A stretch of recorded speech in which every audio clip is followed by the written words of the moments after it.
I hope you've enjoyed the study of this Old Testament book. It is a book that we are getting insights into God. You'll remember that in the book of Esther, you don't find God's name mentioned in this book. As a result, some felt as though that it ought not be in the canon of Scripture. However, we find that as we study this, that it should be there, because what it does, it reveals something to us. And what is it that it reveals? It reveals that life happens. That we have to live history. We have to live daily. We have to make choices in our life.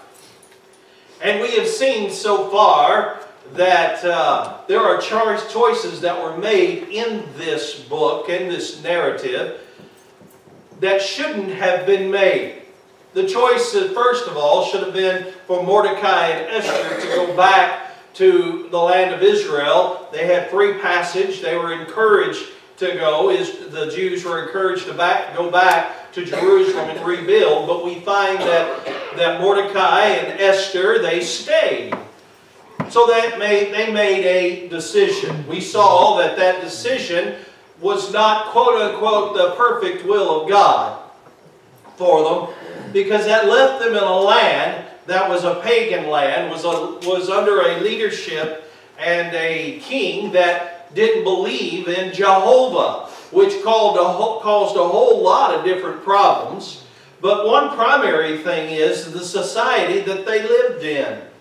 And we saw that society began to take over in their lives. We saw that Esther became part of the group that was sent to Xerxes to see if he could find a new queen. And so basically what it was a beauty pageant that Mordecai entered her into. We don't know exactly why. We don't know exactly all of the circumstances behind it, but what we do know is that it was something that a good Jewish girl shouldn't have been involved in. But she was. And Mordecai, who was her guardian, encouraged it, but said, when you go, don't let them know that you're a Jew.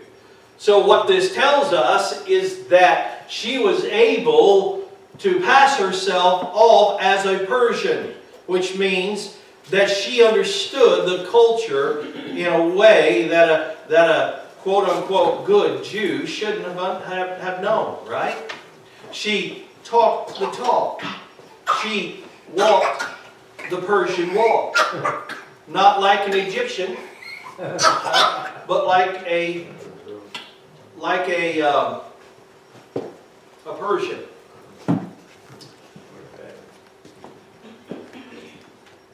So they made this decision. We also know that Mordecai was part of the leadership because he sat in the king's gates. We are introduced to a man. His name is Haman. Haman was an anti-Semite.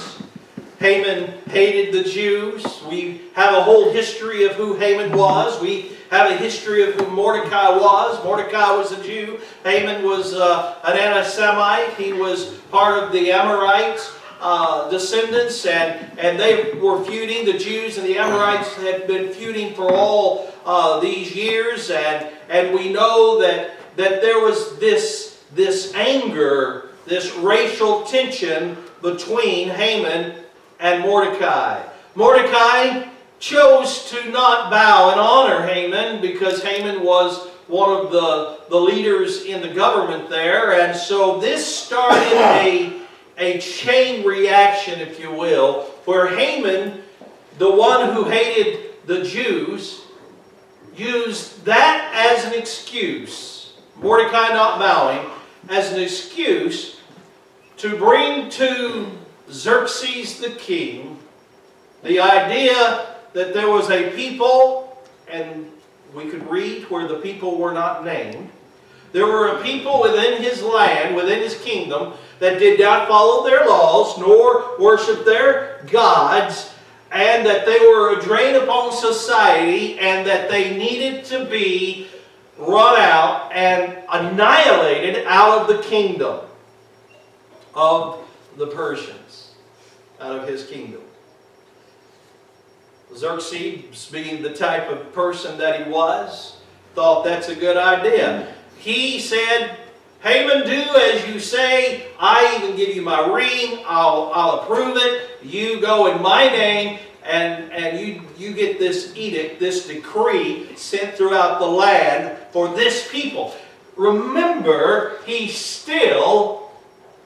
Xerxes still did not know, according to the narrative, did not know what people it involved. And I want to bring that out because Xerxes' father and grandfather had a leaning toward the Jews. They found pleasure in the Jews, which his father and grandfather allowed them to go back to their land. And so the assumption would be that Xerxes, if he had known, maybe he wouldn't have allowed this edict to go on. But Haman held that from him. Haman was a trusted counselor of Xerxes. And so now we have a problem. We have an entire race of people wanting to be annihilated because of the act of one individual Jew, Mordecai. Mordecai, he finds out about this decree, and he begins to wail and to weep and to make a scene in the streets of Persia and Shushan the palace.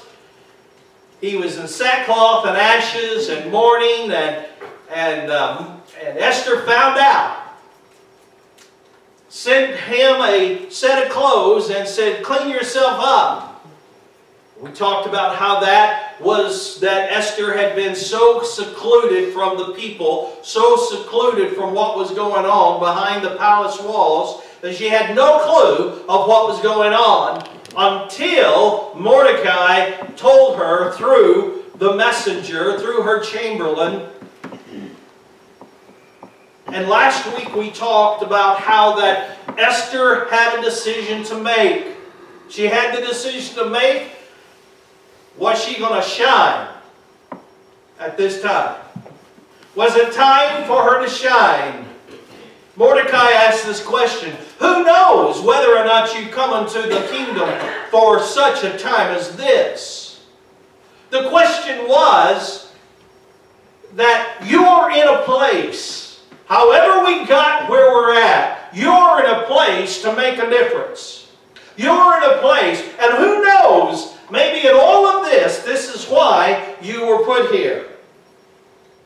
Listen, that tells us real quick that while she was there, not by the direction of God, but by their own direction, their own thoughts, their own ways, still God can use you where you are. If you are His child, if you are a part of the people of God, through the fact that you trusted Christ as your personal Savior, and you have a personal relationship with God through Him, if you are part of the family of God, whether or not you're following His will or not, wherever you are right now, God still sees you. God still can use you where you're at. You may be there, and it wasn't exactly where you know that God wants you, but guess what? God can still use you.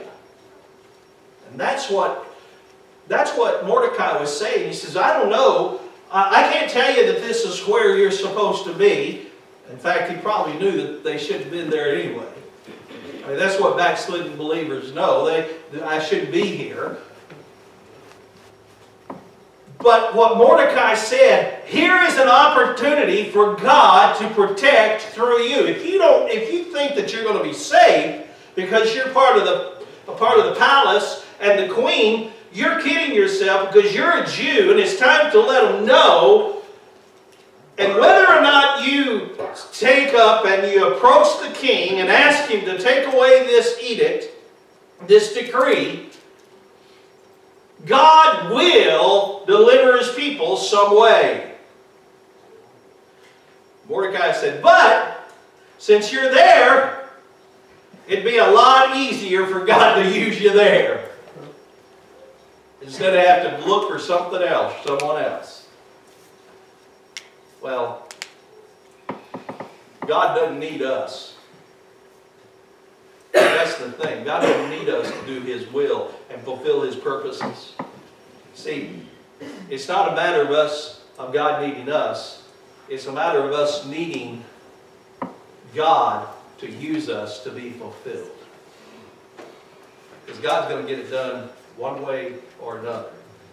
With you or without you.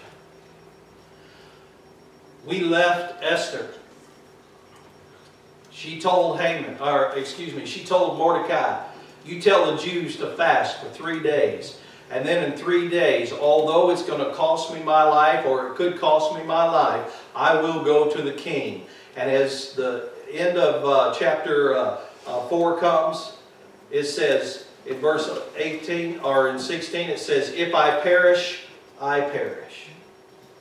Here we find that after all the information, after all that Mordecai had told her, and she saw the decree by her husband, she said, I have no choice other than to do this. I will decide to go in. Although everybody knows that if you're not called into the presence of the king, he can have you killed, or he can accept you. But either way, I'm going. It doesn't matter. And if I perish, I perish. If I perish, I perish. And so now we come to chapter 5. Chapter 5, really chapter 5 is an exciting place to be.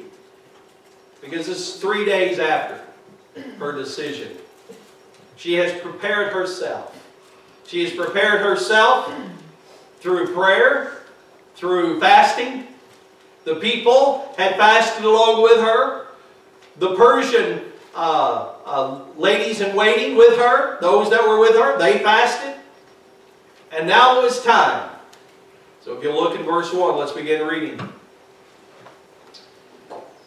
Now it came to pass on the 3rd day that Esther put on her royal apparel and stood in the inner court of the king's house, over against the king's house. And the king sat upon his royal throne in the royal house, over against the gate of the house. You get the idea? She's somewhere around the house. Verse 2. And it was so, when the king saw Esther the queen standing in the court of the house, that she obtained favor in his sight. And the king held out to Esther the golden scepter that was in his hand. So Esther drew near and touched the top of the scepter. Then said the king unto her, what wilt thou, Queen Esther? And what is thy request? It shall even be given thee to the half of my kingdom. And Esther answered, if it seem good unto the king, let the king and Haman come this day unto the banquet that I have prepared for him. Then the king said, calls Haman to make haste, that he may do as Esther hath said. So the king and Haman came to the banquet that Esther had prepared. Verse 6. And the king said unto Esther at the banquet of wine, what is thy petition? And it shall be granted thee. And what is thy request? Even to the half of the kingdom it shall be performed. Then answered Esther and said, my petition and my request is, if I have found favor in the sight of the king, and if I please the king to grant my petition, if it please the king to grant my petition, and to perform my request, here we go, hang on, Let the king and Haman come to the banquet that I shall prepare for them, and I will do tomorrow as the king said. You get this? This is a banquet. And the request is, "O king, come do another banquet." Say what? Now, I don't know about you, but you know, when somebody seems just to go on and on and on, I mean, it's like, hold up. Give me the bottom line. You know, just give me the bottom line. No need. I don't need the details. Right? Just the bottom line. Let's go on. Then went Haman forth that day joyful with a glad heart. But when Haman saw Mordecai in the king's gate, that he stood not up, Mordecai didn't stand when he came up, nor moved for him. He was full of indignation against Mordecai, anger, wrath, full of wrath. Nevertheless, Haman refrained himself, and when he came home, he sent and called for his friends and Zeresh, his wife. And Haman began to whine to them. And Haman told them of the glory of his riches and the multitude of his children and all the things wherein the king had promoted him, and how he had advanced him above the princes and the servants of the king. Haman said, moreover, Yea, Esther the king did let no man come in with the king unto the banquet that she had prepared but myself. And tomorrow I am invited unto her also with the king. Yet all this availeth nothing, as long as I see Mordecai the king sitting at the king's gate. Then said Zeresh his wife and all his friends unto him, Let a gallows be made 50 cubits high, and tomorrow speak unto the king that Mordecai may be hanged thereon. Then go thou and merrily with the king unto the banquet. And the thing pleased Haman, and he caused the gallows to be made. Now, I know that was a long reading, but I wanted you to get the scene here. I wanted you to get the whole picture. Now, let us not rush forward in this story, because we need to learn from chapter 5. We have really the beginning of the end right here. We have come to the crisis. We have come to a high pitch, and that is that the Jews are to be annihilated, and Esther's the only one that can help. I mean, it's a great story. It's it's just a great thing to see this and feel the tension as she has to make her decision. She knows what's going to happen, but she's going to die anyway if she doesn't do it. So what is she going to do? She's going to go in. And so there are things here. Let's not rush and see the victory yet. There are great lessons to be learned here. We see now that the story doesn't involve so much Mordecai and Haman, but now it is Haman versus Esther. And the interesting thing is Haman has no idea. Haman has no idea who his opponent is. He thinks it's Mordecai still. He doesn't realize that Esther, she's thought this thing through. Esther's kind of a smart girl. In terms of our lives, this story here is a battle, not just between Haman and Esther, but it is a battle between humility and pride. So I could very well have entitled this Pride versus Humility.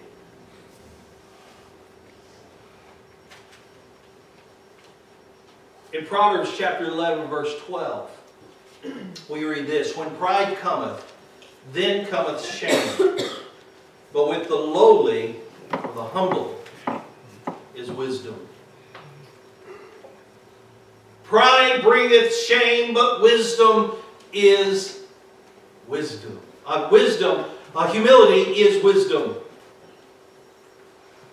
We need to learn from Esther and Haman. We need to see the results. This is just part one, and then we're going to see the full results here in just a little while as we go on in the book. But I want you to understand that we today, we fight this idea of pride versus humility.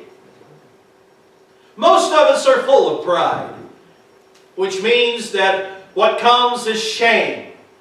Few of us are humble, thus not very wise.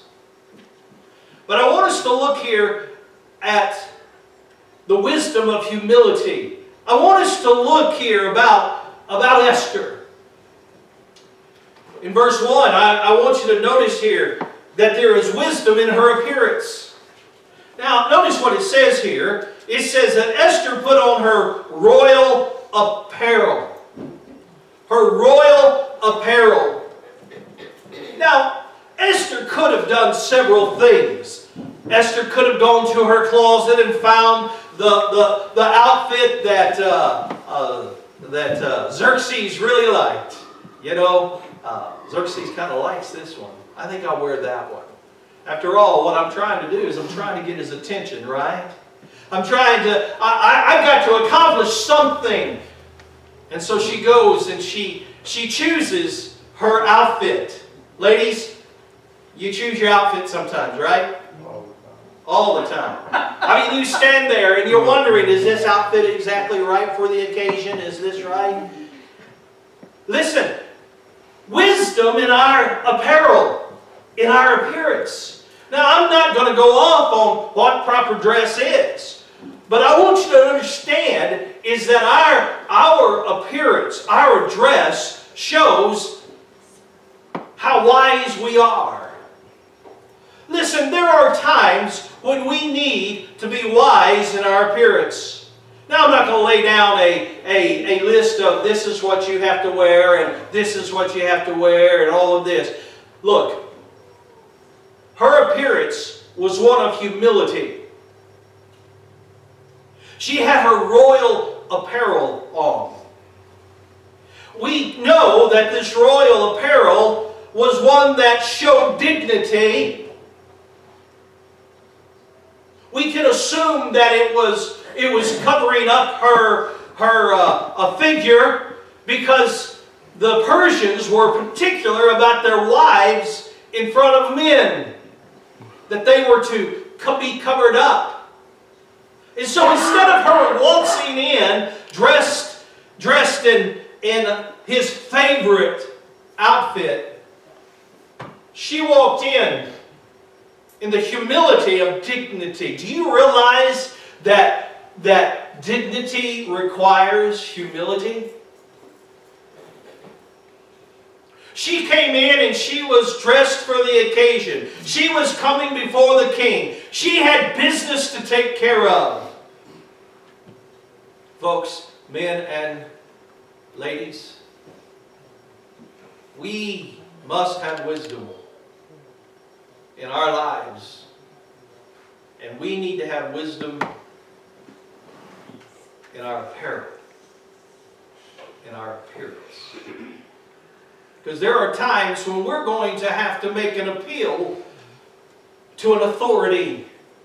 That's what this is all about. I want you to understand is that Esther understood while the death sentence was on her people, she understood that she had to work within the system. She had to work and make the appeal to the king. And that she just couldn't go in there just looking like a harlot. Couldn't go in there looking as though she went to the gym just a little while ago. She was on a mission. And that was to do what? To work within the system. She had to use wisdom in this.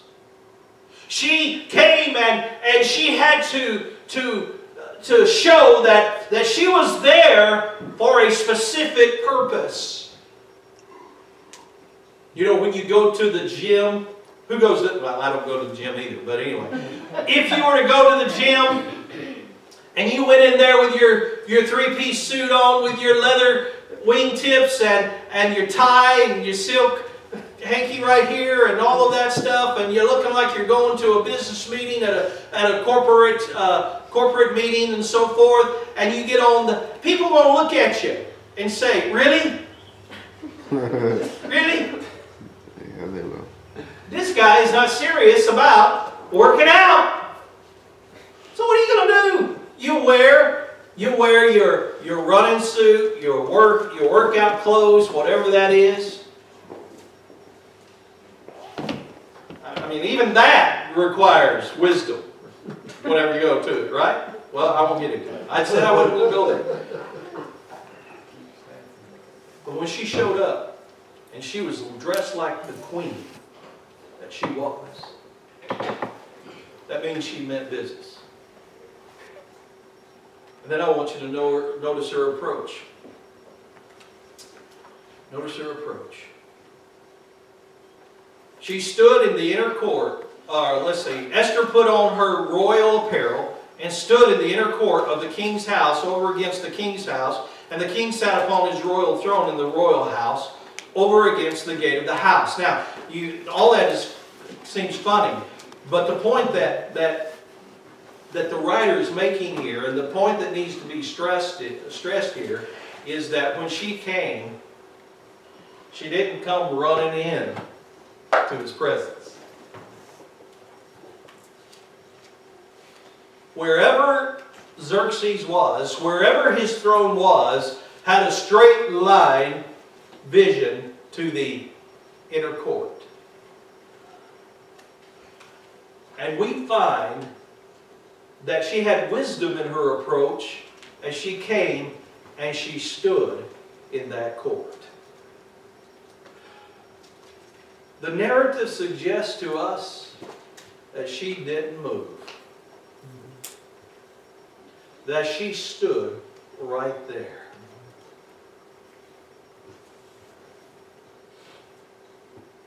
You know what that shows us is that she had confidence in her God. She had confidence. She didn't know whether or not she would live or die, but she wasn't anxious about that. She knew she was on a mission. Not only was she dressed properly, but her approach to the authorities were proper. Listen, folks, here's some practical stuff. And well, is the Bible practical? Yeah, the Bible's practical. You want to make an impression on somebody, you want to make an impression on an authority, you had better respect their authority. You may not respect the person, but you better respect the authority, and you had better not rush into the office to make your demands until you're invited in. See, if we would just understand that in our society now. See, I grew up and I was taught that sometimes you've got to dress for the occasion. And sometimes you just must wait for the opportunity.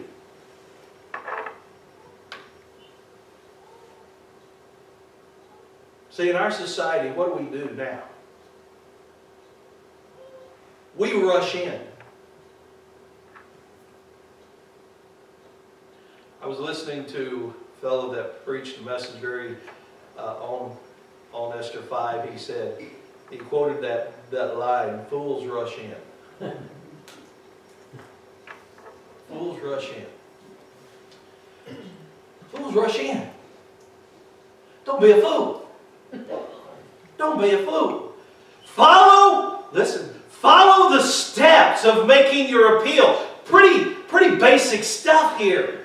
And this is in the Bible. Then we've shown this. There is a way to come to the authorities. You follow the lines. You submit to the authorities. You submit to the law. If you don't, you're not going to be heard. You're going to be killed. Her approach was in humility. Her approach was wise. She didn't go and throw open the doors. She didn't run down and tell Xerxes what you're going to do for me. She came and she understood the protocol. Like it or not, there's protocol. Look in God's Word. There's protocol in God's Word.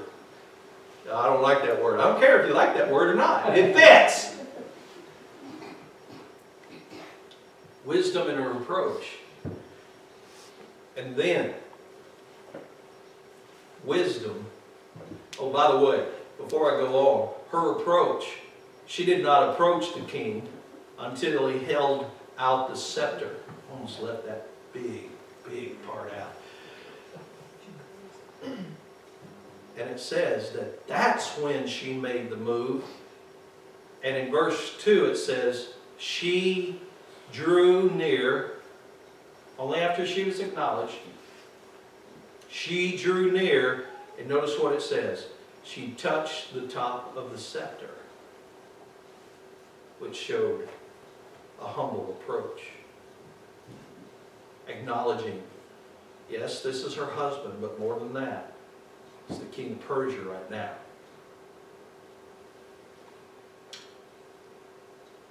Look for verse 3 real quick. Then said the king unto her, what wilt thou, Queen Esther? What do you want? What is your request? It shall be given to you. Of course, he wasn't given half the kingdom, but I'll give you anything you want. Wow. Anything. And Esther answered, okay, so look, her appeal is wise. He's laid it out. Anything you ask, I'll give. Now let us understand what she's asking Xerxes to do. She is asking the Persian king, who follows the law of the Medes and the Persians. If you don't know what the Medes and the Persians is, once an edict is made, it cannot be taken back. But what she was going to ask was, rescind your last law. She was asking him to show himself as wrong. She was asking him to go against tradition. Not only tradition, but the law of the Medes and Persians. It was something that could not be done. But she was wise in this appeal. She came and she answered, if it seems good unto you, king, come to the banquet. In fact, come to high wine, not high tea, but it's time to come to high wine. And let me serve you wine, and let's just have a little wine banquet here. She goes in, they come, and she asks again, and she says, I tell you what, king, you know, really the only thing I want right now is for you to come back tomorrow when I can prepare a proper banquet for you and Haman. I'd like for you two to come back. This was all a process that she was doing. This was the approach. This was wisdom. She could have just laid it all out there. Laid it out and said, this is what I want, this is it. But no, what she was doing is she was bringing and she was approaching the king. Bringing him to a point to where he really could do nothing but grant her request. All of this is the wisdom of humility. Can I tell you, we need to be humble. And as we are humble, we will act in wisdom. You have problems in your life, you have issues that you've got to deal with. Let me tell you, don't get your hackles up. Don't be like our cats that want to fight with each other all the time and they got their back up and that hair stands on end. Because all you're going to have is a cat fight, and they're horrible. They sound worse than what they really are, but they're really horrible. what you do is you go in with wisdom and humility, not accusing. Just go in, and this is, if you're willing to listen, this is what she's done. And now Haman. Notice old Haman. Haman is a character, isn't he? Haman has just been invited to be with the queen, and then invited again. Now, he leaves, and he walks out, and what ends up happening? All of his happiness and all of this stuff that he was feeling pretty high and mighty was not long-lived. As he came out, that old stinking Jew wouldn't bow down. In fact, what he did is he stood in the way. But he withheld himself from that point to push him out of the way. The shame of pride. We find the shame in his hatred. This hatred of Mordecai. How do we find his shame in Mordecai, in his hatred? First of all, we need to understand is that his pride was fed with Esther.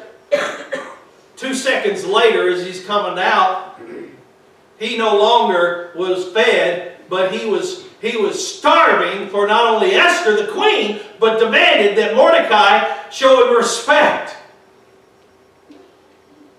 Pride is one of those things that will make you forget about who showed you respect and the things that you have. And this one over here didn't show. And that takes all of your happiness away. I mean, look what he says. He said, I cannot bear what's happening because of who? Not because he was invited in with Esther, but because Mordecai, this one person. Listen, Mordecai had more power over Haman than Haman was willing to accept and to admit. How many people have more power over you? You better think about it. And if they do have power over you, you know why? It's because of your pride. It's because of your pride, because you demand them to show respect for you. And that is shown in so many different ways. But understand that if somebody has the power to take you down just simply because they do not do something or they say something, you give them way too much power, and it's a matter of pride for you. The shame of his hatred brings pride. And then, notice what he does there at the end. I'm not going to read this because we're running out of time here, but I want you to notice in the narrative how that he calls his wife and his friends. And what does he do? He calls his wife and he says, and his friends, he says, man, you know, I'll tell you what, I've got so many kids. I got some boys, they're scrapping and they're strong. Don't you think his wife knew that? You know, once again, one of these things that I can't stand, that just irks me, is when somebody tells me something that I already know. Okay, yeah, I know. Can you imagine what his wife says? Yeah, Haman, I know, I was there.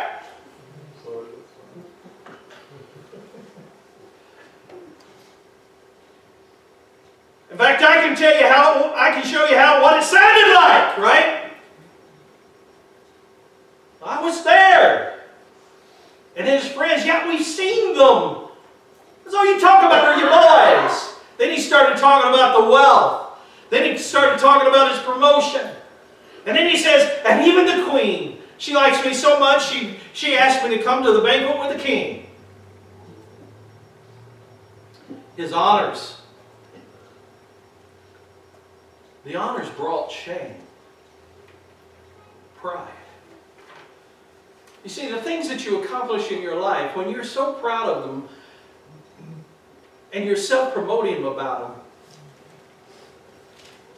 they become shame to you. Because if anybody comes against you on these things, and you set them by the wayside, and it no longer makes you happy.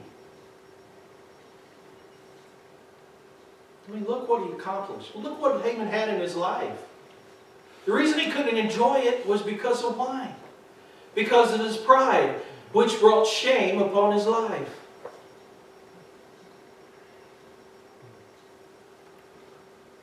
And then we see the shame of pride in the homicidal plan. Now, I want you to notice here. I'm going to read this. If I can find it real quick. Verse 14. Then said Zereth, her wife, and his friends unto him, Let a gallows be made 50 cubits high, and tomorrow speak thou unto the king, that Mordecai may be hanged thereon. Then go thou in merrily with the king unto the banquet. And the thing pleased Haman, and he caused the gallows to be made. All right. Just a thought here. Look at his plan. His plan originally was what? Kill and annihilate all of the Jews. Take their money, plunder them, get them out of my way. That way I won't have to deal with them. Right? Now, he could have said back then, Mordecai, you didn't follow the law, I'm going to have you killed.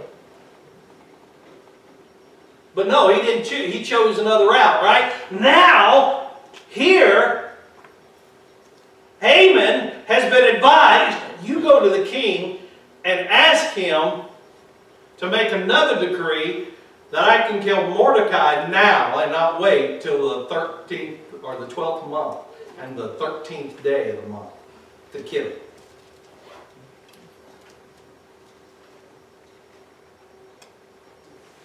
Haman was asking that I ask the king to violate his own edict, just as the queen was going to ask him to withdraw the edict. See, it's basically the same thing here from two different ends, right? Wisdom is prevailing, pride bringing shame. It wasn't enough that he was going to be able to kill him in months and a few months down the road. That wasn't enough for him. Now he wanted to kill Mordecai now. And even before presumption, pride brings presumption. Even before he talks to the king, what does he do? He builds the gallows. High. Way high. Why? So people will be able to see what he's done to Mordecai.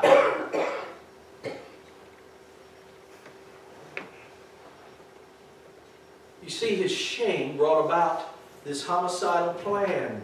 And notice what it says here. And it pleased Haman. And it pleased Haman. Folks, let me wrap this up today. First of all, we have a battle going on. The battle is between Esther and Haman. We also have the battle of humility and pride. Something that you and I constantly have to fight. It is a battle that we all must deal with. We have seen so far that humility brings wisdom. We see that you don't rush into things. You allow things to work their way out. And oh, by the way, understand, how are they being worked out? They're not being worked out by her devices. They're being worked out about God behind the scenes. Do you notice that God wasn't even mentioned here? But understand, God's still working behind the scenes. Esther was trusting God to work. Listen, when you need to make an appeal to an authority, you need to trust God to work the thing out. Even if it takes a little longer than what you want. Even if it takes months to work these things out. You need to trust God because God has a plan for you. God has a direction. He has purpose. And guess what? He is going to work His perfect will out.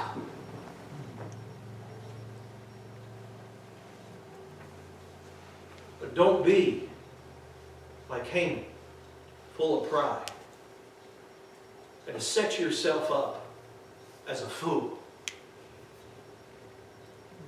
To set yourself up for shame. And we haven't even gotten into full expression of the shame of pride on Haman's part. I'd love to get to it, but we can't rush ahead. We need to let the narrative work it out. Remember what we said at the beginning. When pride cometh, then cometh shame. But with the lowly, or with the humble, is wisdom. I want you to look into your life, believer. Be honest with yourself. Ask the Lord to reveal to you in the areas that you have pride, selfish pride, self-promoting pride. And ask the Lord to allow you to have humility so that you can live in wisdom. Look in the book of Proverbs and read the book of Proverbs and see how wisdom is one of those things that we all need. We all need. I fear to press this, but I think I need to share this with you. Now I understand that we have to be careful about spiritualizing things, and I don't want to do that. I just want to just say one quick word here before we close, and that is that when Xerxes extended his scepter to Esther, he was extending his favor. And by Esther reaching out and taking the scepter by the top part, was receiving that grace. Now in this is the only way that God is represented in Xerxes, I want you to know, is His grace. Because you see, what the Lord does here, for every person, He sent His Son, extending His grace.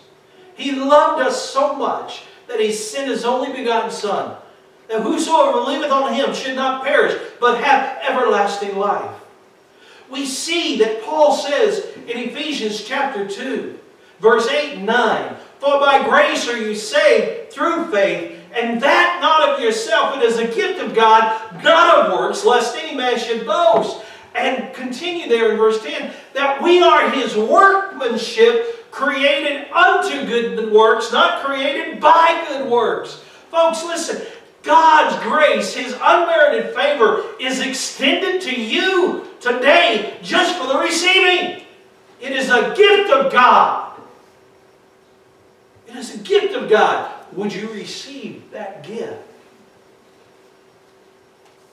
We are told, the book of Acts, the Ethiopian eunuch asked, "Why should I not be baptized?" Philip said, "If you believe, you can be."